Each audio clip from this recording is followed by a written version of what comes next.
Hello and welcome back. We are here with Tom Pope, co-founder and CEO of Adfin. How are you doing? Thank you for joining me, Tom. Yeah, thanks so much. Excited to be here. Yeah, absolutely. Well, look, can you just give us a quick background into who you are and what you're building? Yeah.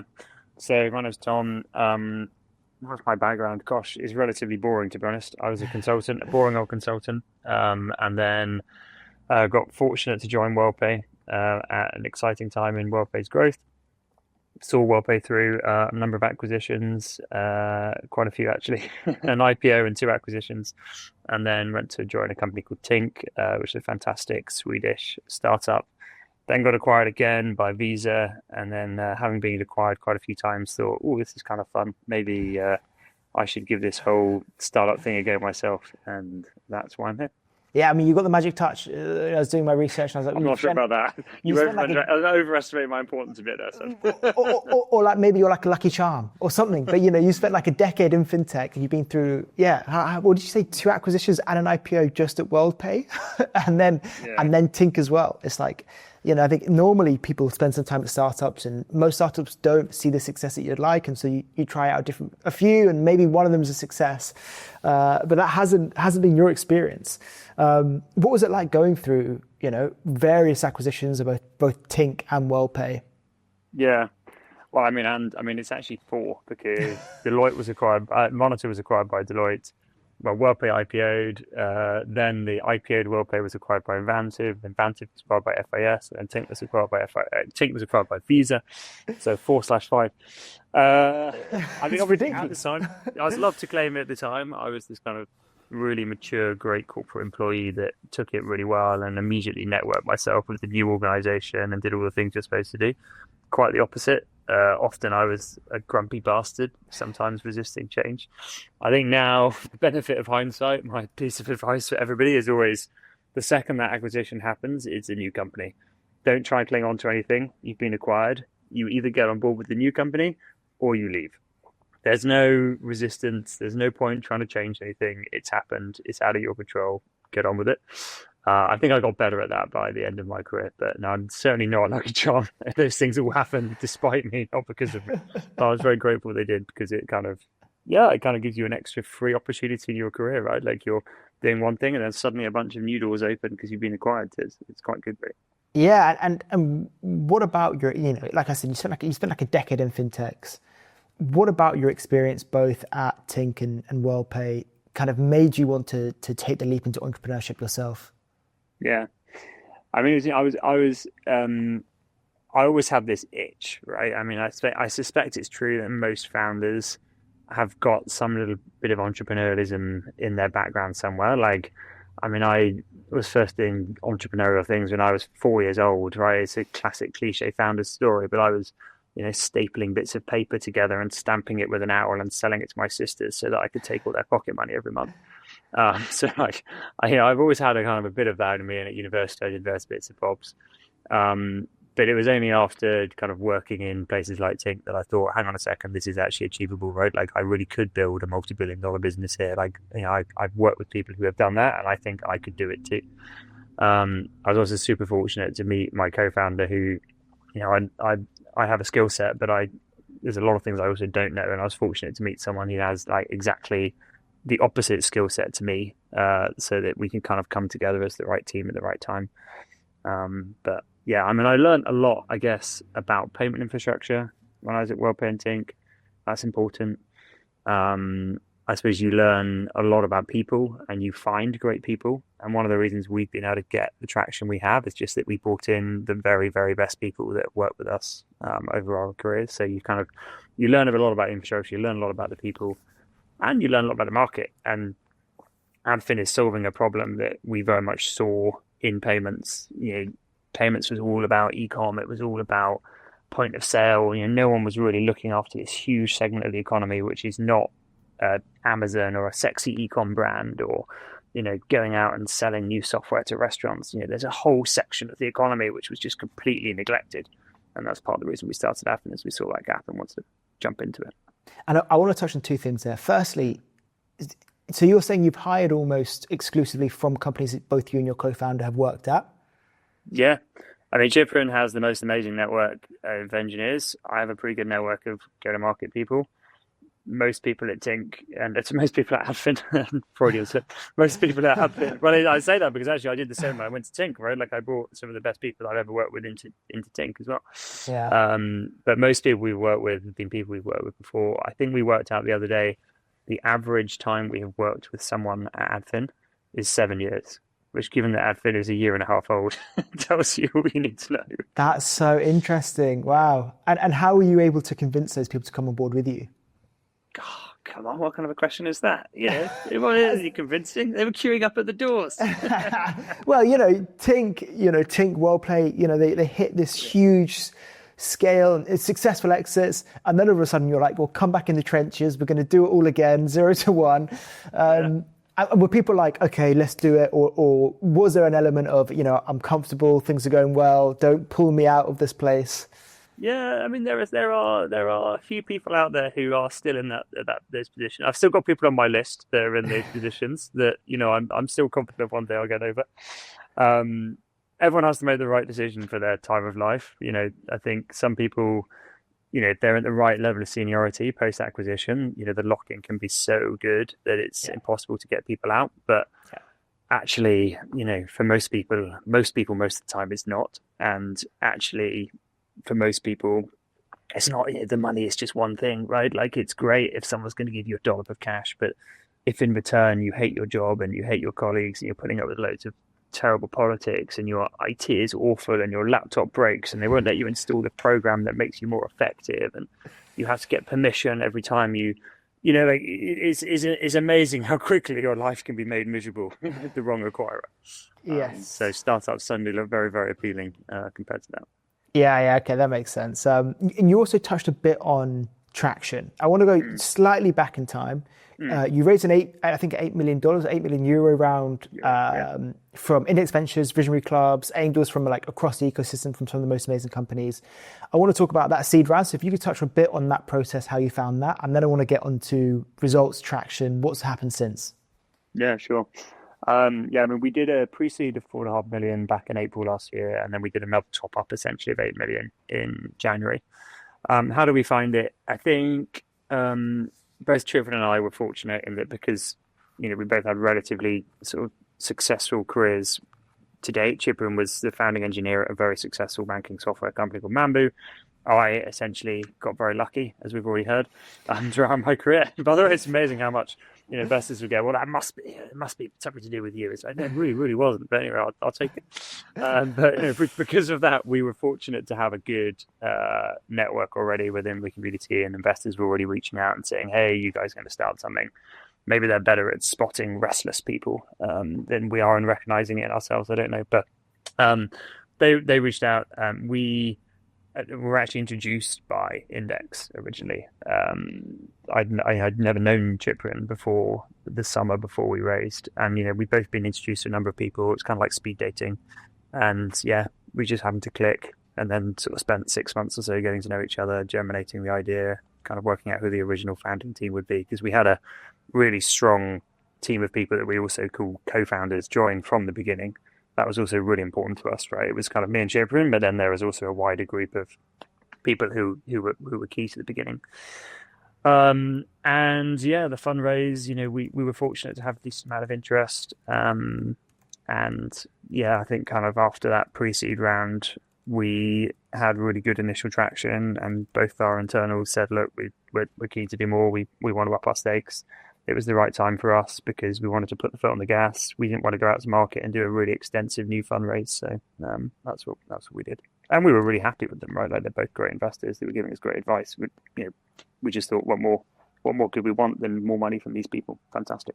Yeah, I mean, amazing. I mean, phenomenal investors with some of the strongest track records in European tech. Absolutely. And what enabled you to raise that top up of 8 million? Was it traction that you'd seen? Was it a more robust product? What kind of unlocked that for you? Yeah, I think it was traction. I mean, we started in April with nothing. Team started. It's a testament to the quality of our engineers that by June we had our first product live with our first customer.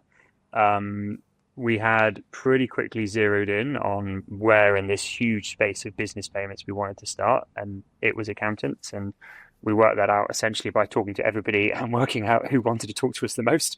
And accountants wanted to talk to us the most. So we thought, great, that's where we're going.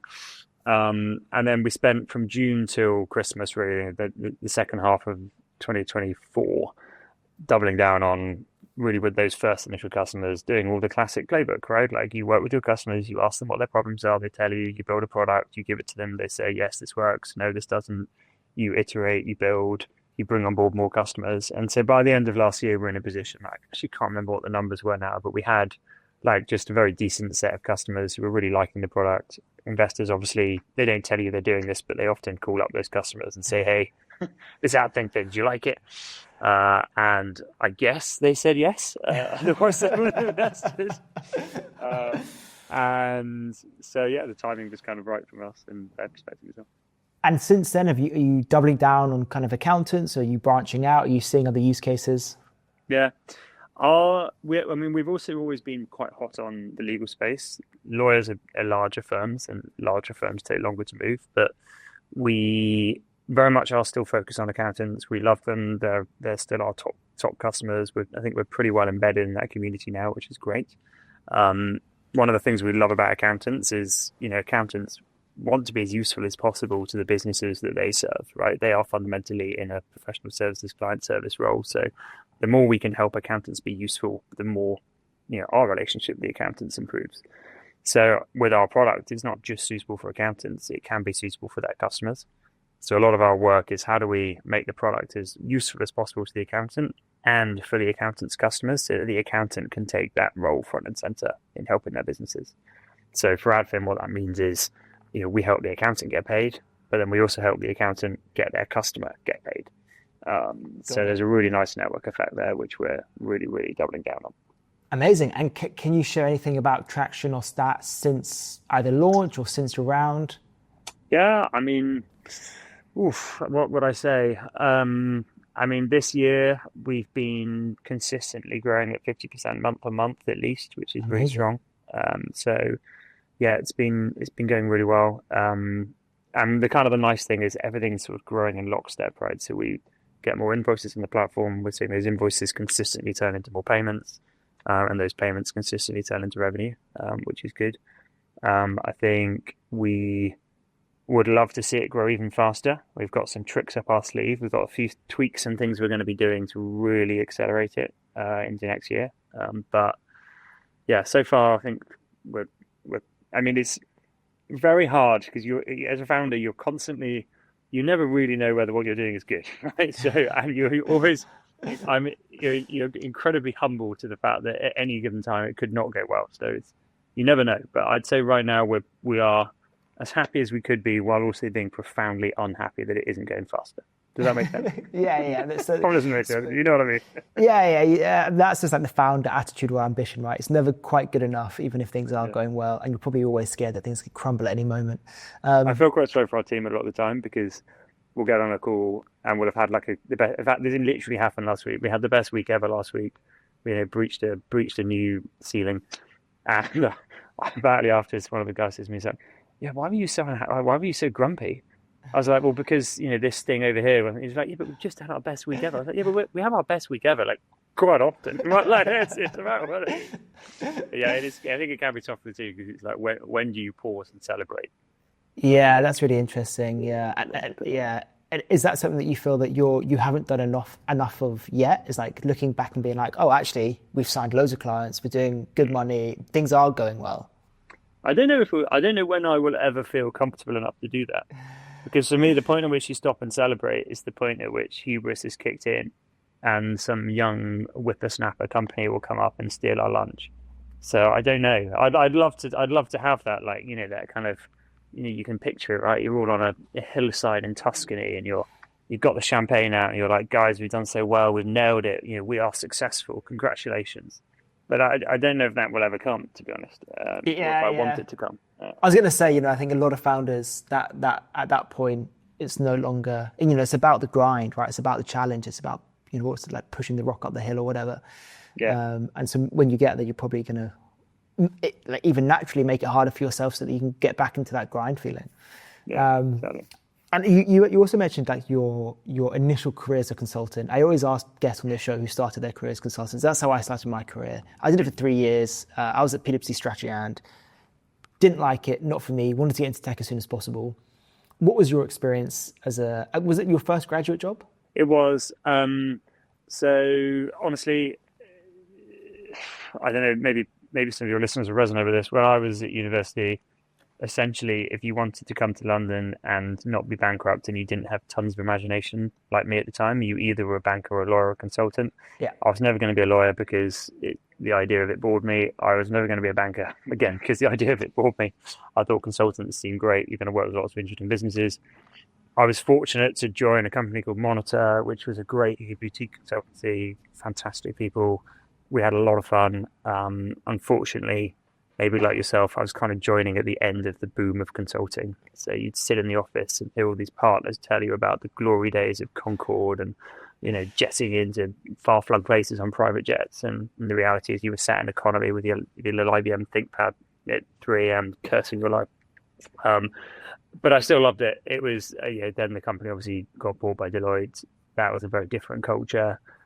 I guess going back to what I said about being acquired, at that time and at that age, I was not ready to accept the new world, right? I wanted the old world, so that's why I chose to leave. But that wasn't because Deloitte wasn't a great company. It was because I just had never chosen to work in a company like Deloitte. I'd chosen something that was almost the opposite.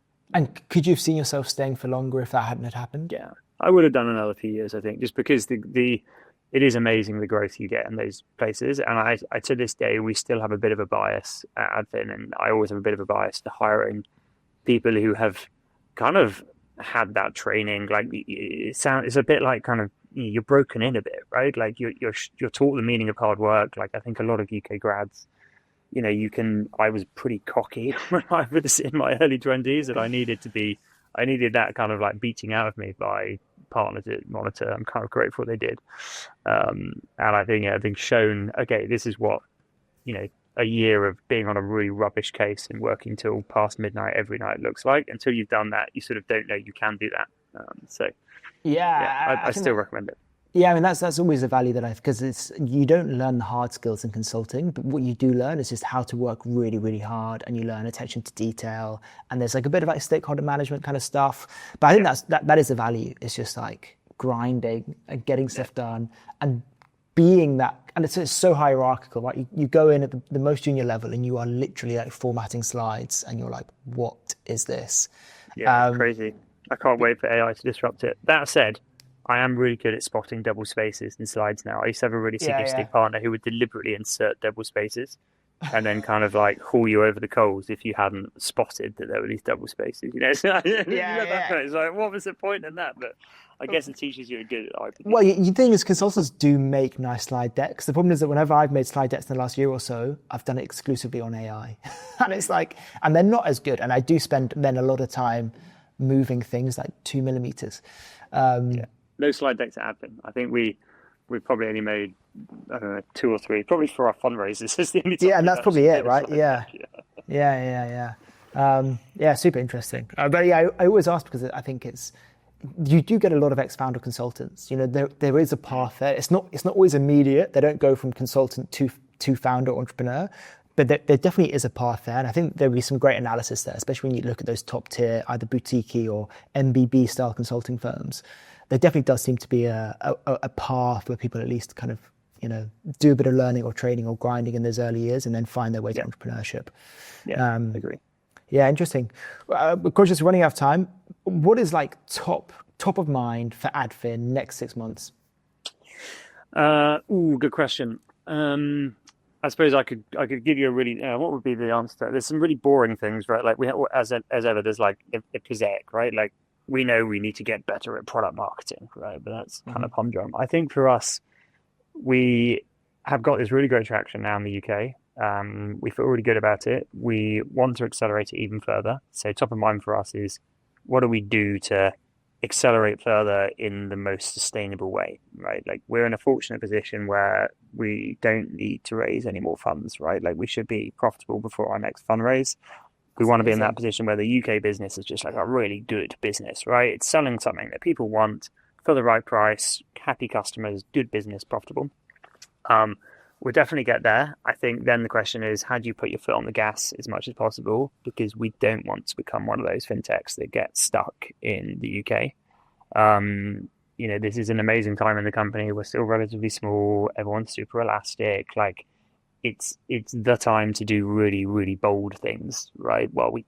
Before you get too structured. So I think we definitely next year want to do a big market launch somewhere. Probably raise some money to support that. But yeah, so next 6 months, get the UK into a position where we feel like the business is just like super solid, and then go replicate in other places. Go forth and multiply. Are you looking at specific markets? Are you thinking Europe or US? Oh, it's the age-old dilemma, isn't it, for founders? The age-old dilemma. Europe is great because it's close and familiar. US is great because it's big and speaks your language. I think we are leaning towards the US, to be candid. It does change sometimes, but we're leaning towards the US because we've heard from a number of customers that there are as similar or even bigger pain points there to what we're solving here in the UK. We like the size of the market. I've worked a lot in America. I've worked a lot I've been acquired mostly. I've always been acquired by American companies, right? So I've spent a lot of time out there. I've got a good network out there as well. As I said earlier, half the battle with these kind of companies is you just have to work with the very, very best people. We've been fortunate to have them so far at Adfin. I think when we go to America, we've got a good network of great people who can help us. So we're good. Amazing. Well, look, I'll be watching. I'll be cheering you on. It seems like you're crushing it, and it's an exciting time to be at Adfin. But look, thank you so much for joining me, Tom. And if there's anything that I can do to help or support or talk about news at any point that's relevant, just let me know, and I'd love to do whatever I can. That'd be great. No, for sure. I'm glad we met. Yeah, me too. No, shout out to Index. Yeah, exactly. For the intro. Good. Well done, Lewis. Amazing. Well, look, Tom, thank you so much, and let's stay in touch. Well, thanks so much. Talk to you. Bye bye.